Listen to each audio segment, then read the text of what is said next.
Hello and a very warm welcome to HSBC Mutual Fund presents Informed Investing Season 2 partnered by ET Now. I'm Sumit Lakhotia. Now in today's episode, we're focused on India's metro markets, home to tech-savvy, research-driven investors with high SIP participation and a strong salaried and NRI base. Now we'll explore on this episode how disciplined SIP investing, digital adoption and goal-based planning are shaping investor behavior in metros. We'll also look at how NRIs are using Indian mutual funds to participate in the India growth story and how they respond to market movements from afar.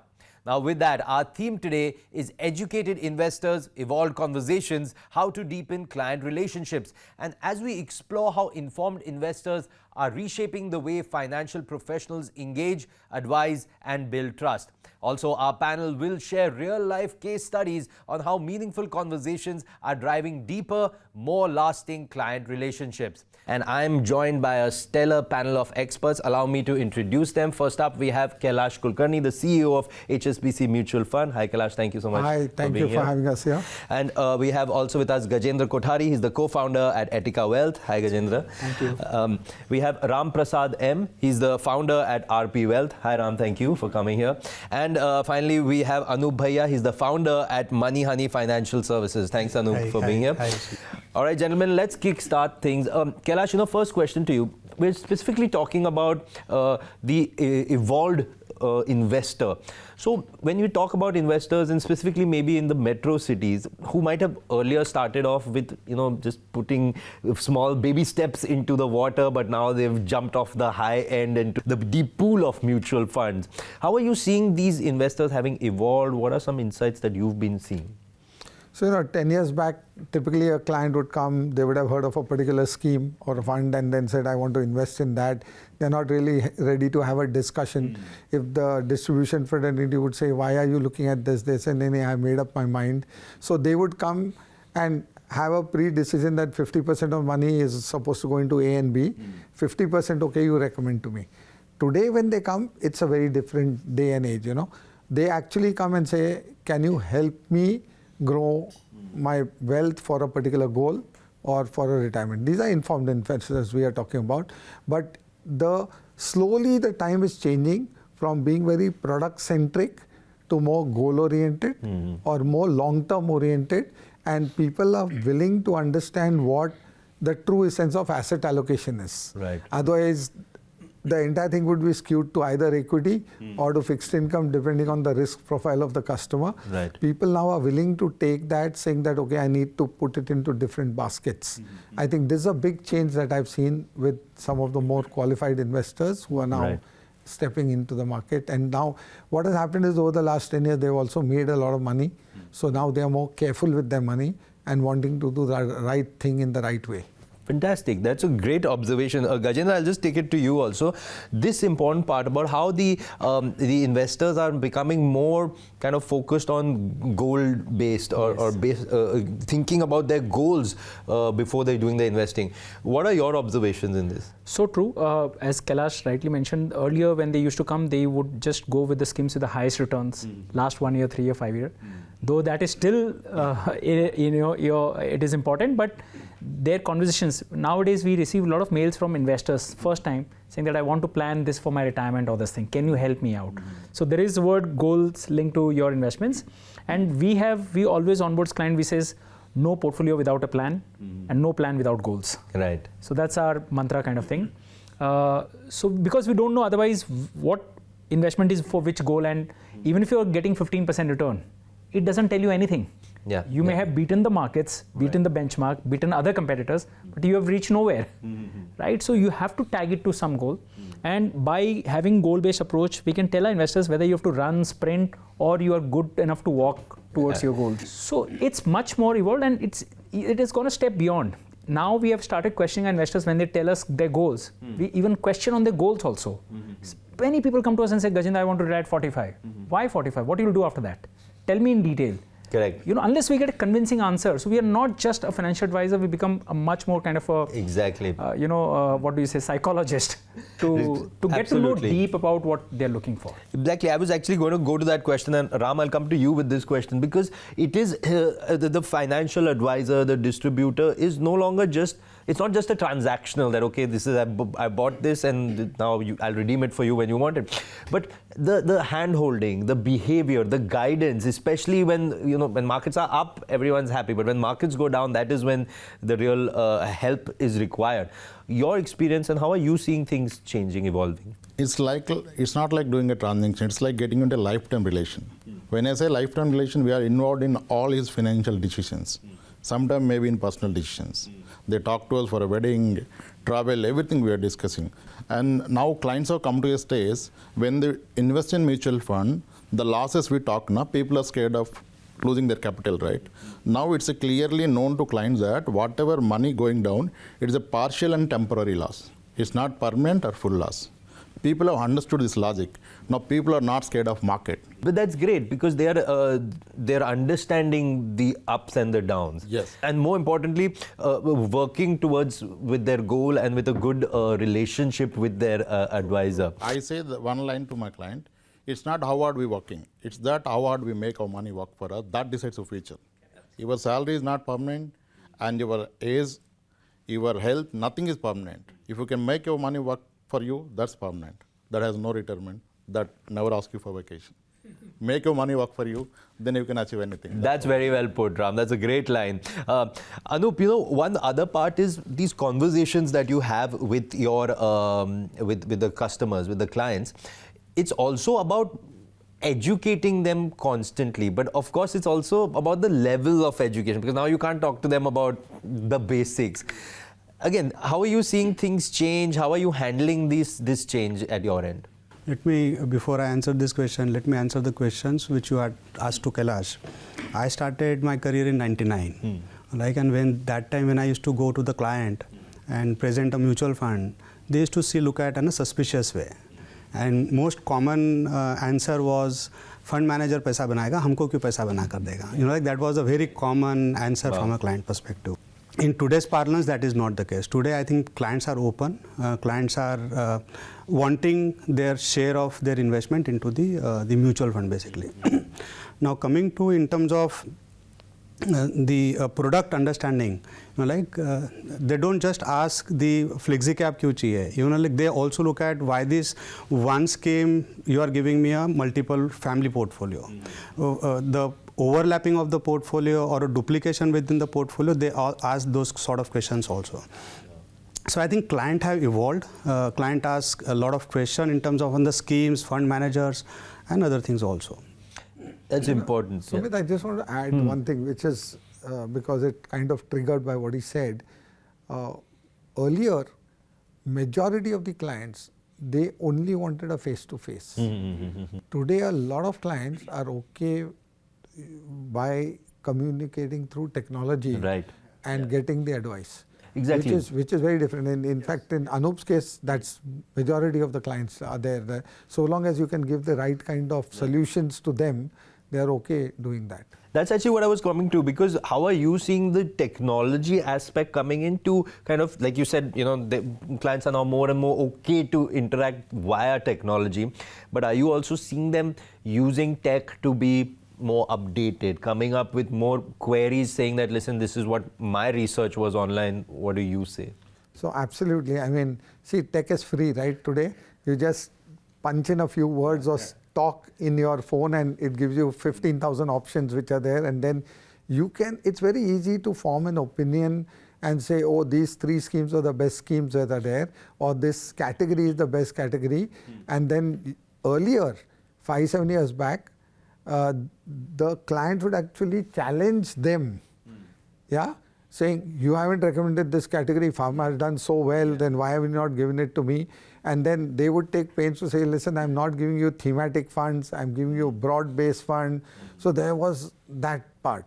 Today, the more evolved customers don't ask those questions. The more evolved customers, they may do their homework, but they would not challenge. They would listen to a good advisor, distributor, and say, okay, I understand why you're saying that. That's because the conversation has gone from being return-centric to a little more, like we talked about goal-centric or future. And like Ram said, people are willing to understand volatility. That's a big change that we are seeing today in the Yes. market. So while they do their homework, let's not kid ourselves. Every client who walks into your office has already done their homework about you, about your firm, and also about all the products that are there, right? But they still want that validation because they know they are not the best in it. Absolutely, to give them that guidance that they need from an expert. I mean, that's eventually why people also do come to a mutual fund also, to get that expertise easily. Ram, one thought also happens is that how are you seeing, while we've got AMFI numbers saying that, SIPs and of course the overall AUM of the industry has grown tremendously and it's fantastic there. But on a case-to-case basis, are you seeing the amount of SIPs increasing? Because there's also this one end, where someone might have started 1,000 or 5,000 monthly SIP a long time back and just happy with that. But are you seeing either those top-up SIPs happening or people coming in and saying, no, let's put a larger amount in SIP? Sir, beyond the point, what has happened is, initially when we have the first meeting, we'll ask them to create corpus for certain goals. One, they achieve in a short period. One, they get to know the power of mutual fund. Now they're redeeming other assets and putting money here. With that, they achieve the goal. Now the goal has become not achieving your goals. The goal has become creating more money. Now it's not marriage determined. It's 10 crore, when can I see? Wow. Now people like Gajendra are inspiring people to aim 100 crores. Now people, sir, can we see 100 crores in the next 10 years? That's the question. Now it's not that we are teaching clients. Most of the time we get inspired from the client. We are learning a lot of things from the clients. Today we have got such a mature clients. They come and teach us, they give us knowledge. That's what we are passing on to the other clients. It's not that we are educating them. Behind the point, the goal is not achieving goals. The goal is to create more money for you. When you have the long hair, you can have any hairstyle. I wanted people to grow the hair first, then you can have your own hairstyle. So true, so true. But that's a very interesting insight, because that is not something that we would have assumed usually would have happened. Gajendra, I'll be a little devil's advocate with you, because to what Kailash's point was that, earlier the customers kind of would be challenging the distributor or the advisor that, listen, this is what I read, this is what I saw online, this is what I saw on TV. But how do you tackle that? Because I'm sure while, Kailash is saying many of them have come as matured, but there might be some who would be like, "Arey, मेरे दोस्त को ये return मिला इस fund से, तुमने मुझे क्यों नहीं बताया?" Correct. How do you talk to that person? So, compounding, just like investment, works also in knowledge. You have to keep hammering the same thing for 20 years. Yeah. We always tell our investors, we are not managing your money, we are managing you, your emotions. That is so true. That's so what true. for what we are getting paid. We don't know which is the best performing fund. We don't know which is the best time to enter the market. No, none of us knows. Our role is to make sure that we create plan for you. 20% of our role goes in creating the plan, the goal-based plan. 80% of our role is making you stick to the plan. Right. Through all the highs and lows of the markets. Absolutely. So that last 20 years, that thing we have done, buy low, sell high, or when markets fall, you should not worry, you should be happy. Warren Buffett says if in the next 10 years you're going to put in a lot more money, do you want the markets to go up or go down? It's a very logical thing, but somehow people don't understand. So, for the first time, what we saw in March, April, when the markets were down 18, 19%, on April 7th, we received hundreds of calls saying that it's a great time. Yeah. Gajendra, now tell us, should we put our money or not? It's a great time to enter. In that one day, Sumit, 700 transactions happened on April 7th when market was 18% low. 10 crores money inflows came in on the bottom of the market. And that was not our call, clients called up. So we were waiting for the 20% fall, that after 20% we'll write to our investors. That now technically it has entered into bear market territory, and as discussed and as over a period of time, we should now invest. But now investors have evolved, as you rightly said. They now know that when markets go up, it has become more riskier, their investments or whatever. When markets go down, they should have some cash to go on. And as Ram said, they are willing to withdraw from another assets and to buy the dips. So I'm quite happy to see that evolvement in the last 10 years. Mutual fund industry has been there for the 50 years now. And if you say the private industry also 30 years. But what change we have seen in the last 5-7 years is unprecedented. And for good. And now we are seeing the average tenure of SIPs is 5-7 years. At least with the help of a right guidance, right? I can't say the same about DIY investors for sure. And larger amount SIPs are coming.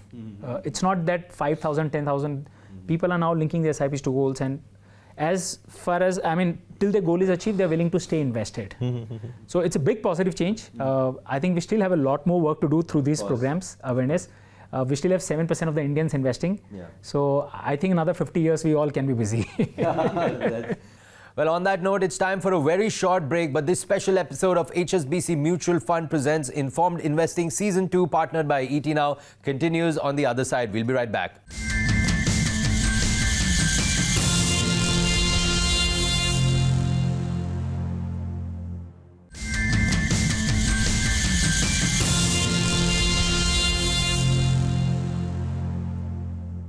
Welcome back to HSBC Mutual Fund presents Informed Investing Season 2, partnered by ET Now. My conversation with Kailash Kulkarni, Anup Bhaiya, Gajendra Kothari and Ram Prasad M continues right here. Kailash, I want to talk to you about the NRIs.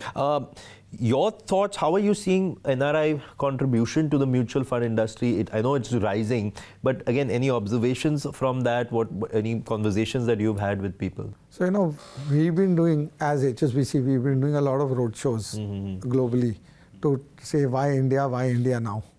And there's a huge excitement, not just with Indians, even with global citizens who have to find a product which is a Luxembourg-based product or whatever, investing into India. Right. But clearly, given the situation the world is in right now, I think there is nobody who is disputing the fact that for the next 10 years, India will be one of the countries which grows the fastest, amongst the more major economies in the world, percentage-wise. And I think that is what is now getting in more people. Second, as compared to 7-8 years ago, now there are more examples of success which are there to talk about, and people are talking about it. So that is the second big change which is there. And third, like was said, people are willing to accept that yes, they didn't know it, they tried a hand at everything. So they are now saying, okay, I need help. Right? People are saying, okay, I need a financial advisor, distributor to help me in my journey to achieve my goals. But then, so Ram, I'll take this point ahead, this last point with you, because exactly like you can file your returns online also, and you need a CA also, you can choose whichever way. Similarly, now you can have an advisor, registered investment advisor, you can have a mutual fund distributor, or you can go direct also. What are clients talking to you, or have you had people who are saying, nee, I don't want the distributor, I'll do it on my own? There are few people, I say welcome. Because we wanted everyone to participate in the market. It's not direct or regular is never a concern for us. Because I say one logic. When you get to know, when you are a direct investor, assume that you get to know you have chosen a wrong fund. Whom do you scold? Scolding yourself will hit your health. Right. Is it the cost of losing your health? No. If even I end up choosing a wrong scheme for you, then you have a choice to scold me. That's not hitting your health. Nothing at the cost of health is worth doing. If it is hitting your health, leave it. Be it investment, be it relation. That's what I tell my people. If you are a regular investor, I am there to protect your wealth as well as health. No, and very good analogy. And so just to add this, see, Sumit, when you play gully cricket, you don't need a coach. But when you represent the Indian national team, you need a coach. Absolutely. Because the World Cup is at stake. Right? So when you are starting with 5-10,000 SIP, you may not get access. And that is why you go online and do it yourself. But the moment your portfolio crosses 25 lakh, 50 lakh, and then you have 25 questions hitting you, Trump barriers, this and that, you don't know whom to ask. Absolutely. Right? So you have so many distractions. That is when you need a trusted hand advisor who can answer all your questions 24/7 technically. You can reach out to him. And he's your go-to person for any such thing. And another just wanted to point, what happens most of the times when you do it on your own, most of the times you maybe get into the fads or a fashion or a trendy schemes. Many times there is an opportunity maybe in the contra. You will never get that opportunity. Correct. If you have somebody on your side, maybe an advisor or a RIA, they will present you opportunity where people are not talking about. So that is where something like you make a lot of information. How do you declutter that information? A conclusion from your side as an investor, what you conclude from the same information, and what I conclude as an advisor as a conclusion of the same information could be a completely two different things. Right. So I think those things, I think the perspective gets different, And because of that perspective, maybe you can get a right decisions. Absolutely. And in fact, I wanted to take what Anoop's point was, just one more step ahead, Kailash, to you, is the emotional angle, emotional bias or whatever you call it, because this is my money. If I'm managing it, I'm kind of more worried and all. I don't look at it from a external or a distant perspective, but as a advisor is there, or a distributor is there, or someone expert who's guiding is also coming in from a neutral point of view. I might be more worried ki I'm thinking worst case scenario. Yeah. So are you seeing that trend slightly again change now, because people wanting more advice, I mean, a better quality advice? Yes. Yeah, absolutely. In fact, let me tell you, most of the very, very good advisors, their money is managed by some other good advisor. They don't do it themselves. Just to take it to his point, how can I beat myself, right? Yeah. So I trust somebody else who's equally good. I have full faith in him or her, and he or she manages my money. So that's a change which we are seeing today. And very clearly, the evolved investor is happy to be associated, and he wants to see what is happening. Like I said, he wants to have control, but not necessarily take decisions themselves without guidance. Right. And that is clearly being seen across length and breadth of the city. I'll share with you a live example. Last week I was in a smaller town, and one of the persons during the Q&A raised his hand and said, "Sir, can I ask you a question?" He said, so I said, over the years, I've been investing for 12 or 14 years now, and I made a lot of money in the mutual fund. But now when I look at my portfolio, I have 73 schemes. Do you think it's the right thing to do? And honestly, if you ask me, if you go to many clients, not 70, but they'll have 20, 25, 30, you know, because over a period of time, you have bought this NFO, that NFO, this scheme, that scheme, but you've never looked at it in terms of overlap. You've never looked at it in how many similar schemes you have.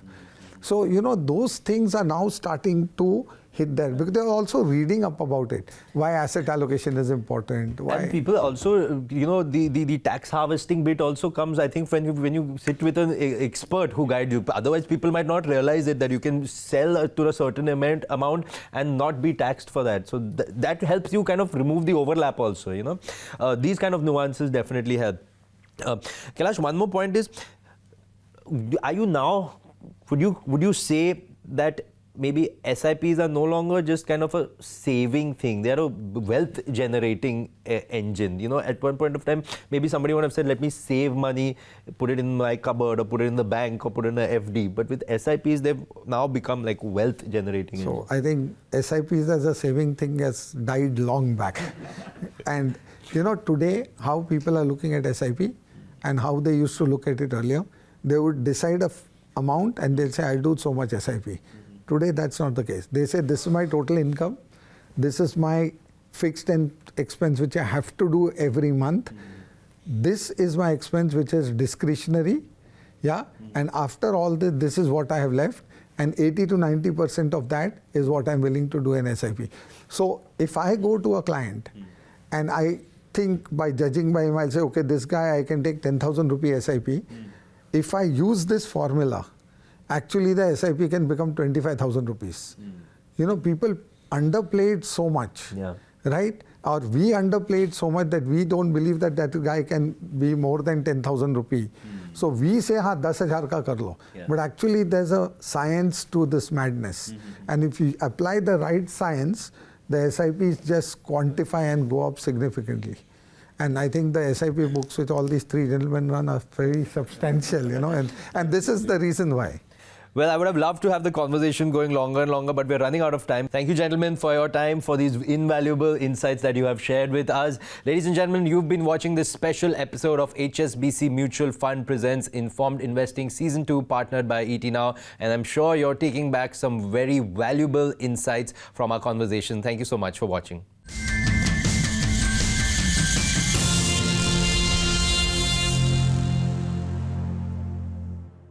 Mutual fund investments are subject to market risks. Read all scheme-related documents carefully.